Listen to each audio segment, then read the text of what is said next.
ఒక ఊర్లో చిన్న పెద్ద ఏనుగును చిన్న చైన్తో కట్టేసి ఉంటది. ఊర్లో పెద్ద ఏనుగును చిన్న చైన్తో కట్టేసి ఉంటది. ఊర్లో కుగ్రామంలో కట్టేసి ఉన్నప్పుడు ఏంది తెలుసా, నాలాంటోడు హైదరాబాద్ నుంచి వస్తాడు, వచ్చి చూసి గంత పెద్ద ఏనుగును గింత చిన్న చైన్తో కట్టేస్తావురా అని మనసులో ఫీల్ అయ్యి మావటి వాని దగ్గరికి పోతాడు. అనా గంత పెద్ద ఏనుగును గింత చిన్న చైన్తో కట్టేసినావు, పక్కకు పిల్లలు ఆడుకుంటారు కదన్నా, అది తెంపుకుంటే వాళ్ళకి డేంజర్ కదా అన్న అంటాడు.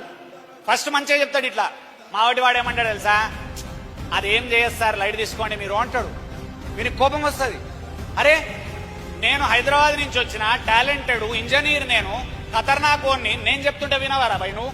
మనసులో కోపం వచ్చి ఏమంటాడు, అది చిన్న చైను పెద్ద ఏనుగు ఇట్లంటే తెగుతుంది, ఇట్లంటే తెగుతుంది, తెగి పిల్లల మీదకి పోతే డేంజర్ అవుతుంది అని అంటే సెకండ్ టైం మళ్ళా మావటి వాడు అంటాడు, అదేం చేయస్తారు తెంపుకొస్తారా అంటాడు. మూడోసారి ఇంకా సీరియస్ గా తిడతాడు వీడు. మూడోసారి మావటి వాడు ఏమంటాడు తెలుసా, సార్ అది చైన్ తెంపుకోదు అని ఆగడు. అది చైన్ తెంపుకోదు, ఎందుకు తెంపుకోదు తెలుసా సార్ అని అడిగి ఆన్సర్ చెప్తాడు. చిన్నప్పుడు బేబీ ఎలిఫెంట్ ను తీసుకొచ్చిన నేను, చిన్న పిల్ల ఏనుగున్నప్పుడు తెచ్చిన రోజు ఆ చిన్న చైన్ తోని కట్టేసిన. కట్టేయంగానే అరే నన్ను ఎక్కడి నుంచో తెచ్చి కట్టేసిండు వీడు అని అనుకోని ఏనుగు ఆగలేదు, తెంపుకునేందుకు ట్రై చేసింది. ఎన్నిసార్లు ట్రై చేసింది? వందల వేల సార్లు ట్రై చేసింది, తెంపుకుందాం తెంపుకుందాం తెంపుకుందామని. చైను తెగకపోగా కాలుకు పెద్ద పుండైంది, గాయమై పుండైంది. మానేతందుకు నెల రోజులు పట్టింది. ఆ రోజు ఏనుగు మెంటల్లీ డిసైడ్ అయింది, ఈ చైను తెగదు. చిన్న ఏనుగు ఆ రోజు డిసైడ్ అయిన తర్వాత 5-10 ఏళ్ల తర్వాత పెద్దగైంది, కానీ మెంటల్లీ ఫిక్స్ అయింది, చైను తెగదు. ఇవాళ అదేంది, చైను తెగుతుందని చెప్పేటోడు లేడు ఏనుక్కు.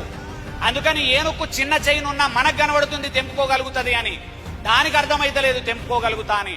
సేమ్ ఎగ్జాంపుల్ మిడిల్ క్లాస్ వాళ్ళది కూడా ఇదే ఎగ్జాంపుల్. చిన్నప్పుడు సెట్ అయింది మైండ్లా, పెద్ద కారు కొనలేము, అదొక చైన్. నేను ఐఏఎస్ ఆఫీసర్ కాలేను, ఇదొక చైన్. నేను ఒక 5 ఎకరాల భూమి కొనలేను, ఇదొక చైన్. నేను ఫారెన్ పోలేను, ఇదొక చైన్. నేను ఇండియాలో ఇంతకుముందు చెప్పిండు సుధీర్, అద్భుతమైన స్పీచ్ చెప్పిండు, ఏదన్నా ఒక ప్రోడక్ట్ ఇన్నోవేషన్ చేసి కనిపెడతా. నేను నారాయణఖేడ్ నల్లవాగు సిరిగాపూర్ నుంచి వచ్చిన, కానీ నా పేరు ఇండియా వైడ్ మారుమోగాలి ఆ ప్రోడక్ట్ తోని అని అనుకోకుండా నేను చెయ్యలేను అని అనుకోవడం ఒక చైన్. ఇట్లాంటి చైన్లు వందలు